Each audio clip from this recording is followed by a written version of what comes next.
Hey guys, it's Mari, and since I go to Arizona State, as most of you already know, it is a PWI. If you don't know what PWI means, it means predominantly white institution, meaning the majority of the people that go to this school are white people.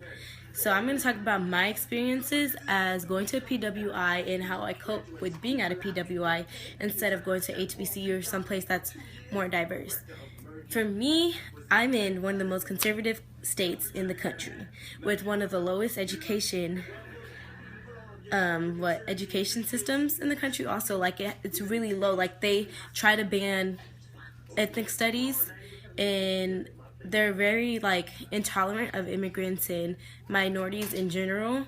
So I'm going to be talking about that because I feel like me experiencing being inside such a red state is really different, especially compared to California, which is typically a blue state, especially where I'm from, which is Solano County, which is in 2013 it was, or within that time, it was one of the most diverse counties in the whole entire country. Now I think it's like 5th in the country, and my school is 14th in the entire country at being the most diverse.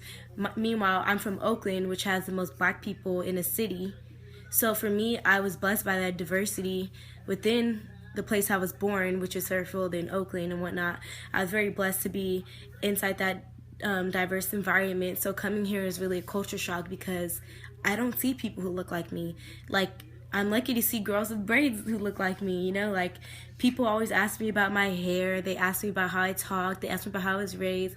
They really have some very alarming stereotypes about black people and minorities as a whole that make you really wonder, like, wow, like we really are different. Though we are inside the same country, our state system and whatnot, like we're all so different. So basically, the way I cope with being at a PWI is trying to join clubs that have people like me. So there's a Black Coalition Club within ASU that has all the black clubs that meet. I haven't really gone as often as I'd like to because I can't get as good information on it, but I go to them as often as I can if my class schedule doesn't conflict. They have meetings for black women. They have black sororities. However, the black sororities at these schools are so small, especially compared to HBCUs. We're lucky to have like 7-10 people inside a black sorority. So for me, I really want to join a black sorority because when it was time for sororities to start recruiting girls my first semester, they didn't go for girls who looked like me. I was never approached by any sorority at all. Like, not one sorority wanted me because most of them, I hate to categorize them or generalize them because maybe they just didn't see me. But most of the girls are like blonde hair, blue eye, white, or white, brunette. They all look alike. Like, you see them, they look alike. They wear the same type of stuff. They have the same type of socioeconomic status. Me, I can't afford to even be inside a sorority like that. I can barely afford to go to the school, much less afford to be inside a sorority. So when you join the sorority, you have to pay at least $2,000 for all your stuff and whatnot, plus donate a lot of your time to these specific sororities. And here at Arizona State, they don't have sorority houses, they don't have chefs, they don't have anything that like most sororities would have, to where it's okay to pay the extra fees, you know. But here they don't really have that. And I'm not talking badly about sororities. It's just I would prefer not to buy my friends. I would prefer to make my own friends and to be around girls who look like me, who have the same socioeconomic status as me, who have the same background as me, who can relate to me more, instead of trying to buy them and people who don't really relate to me. So because of that, I want to join a black sorority because they're more down to earth. The girls in the black sorority have some of the highest GPAs on campus, which is extraordinary. They don't get as much recognition. They don't get visualized as much. People don't really pay as much attention to them. However, I do, and that's why I want to join a black sorority. Now, being at a PWI, you do notice more racism, especially for me. Like, to them it's not blatant racism, but for me it is because I come from such a diverse background.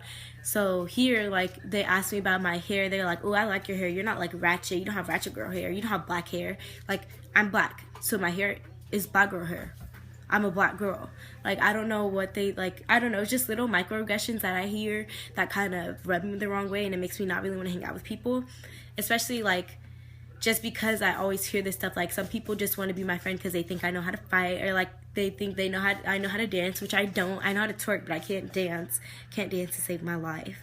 So like they just assume these like things. And one of the first parties that I came to while I was with my best friend Ranisha, these girls were like, why are you letting these black girls in here?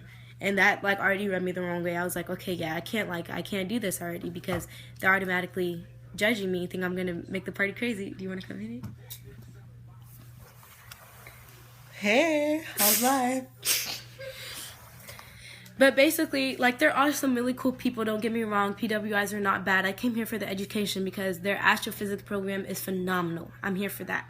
I would love to be at Howard or Spelman or some HBCU, but I feel like, for me personally, my work, I feel like there's a lot more people like me at Spelman and Howard, which I'm looking for people like me, but at the same time, I can't blossom. I can't grow as a person. I can't stand out.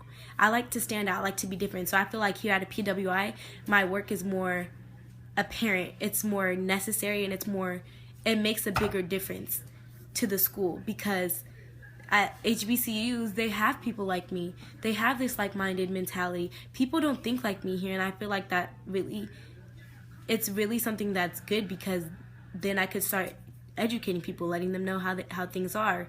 So going to PWI isn't all bad. It makes me used to the world, because most of my jobs, like most places I'm gonna go, are majority white, because United States is majority white. However, it makes me also get strong relationships with the people here who are like me, because I know most of the black people that go to this school, and even though it's a really tight knot community and everyone knows each other's gossip and knows each other, it's really kind of annoying sometimes. It's really cool because we know each other, everyone knows each other, everyone has each other's backs, we all have the same type of mindsets, so it's really cool. It's always important to remember that going to PWI isn't always bad. People are always going to think differently than you, so you got to kind of get used to it. And this has really got me used to it, because living in Berkeley and Fairfield, people thought just like me. So I didn't really I knew there was races, and I would see them on social media, but I never experienced them like I experienced them firsthand here. Like inside my English class, they would talk about how women don't even really can't even actually work some jobs, that there should be gender roles because women are inferior. Literally, people would say that. People would say, like, they talk crap about Obama because of his skin. They support Donald Trump. They say that racism doesn't exist anymore. Meanwhile, I'm sitting in the class with them, and I'm sitting here like, they're saying this while I'm here. So imagine what they say behind my back. They're saying these things, and at the end of the day, you have to take things with a grain of salt. You can't take everything as sensitively. You have to be able to argue yourself, because those people just look dumb at the end of the day. And so, it makes me ready for the world, because I'm going to be a politician, and if not a politician, I'm definitely going to be a social activist or a lobbyist or something, because I care about these certain issues. So for me, I have to get used to these type of people who don't think like me, who think more conservatively, who think more institutionally. And for me, it really helps me, because now I'm ready for the real world, because not everyone's going to think like me. And if I can start persuading minds here, then I can definitely persuade minds outside. So that's all I have to say. So like and subscribe. Bye.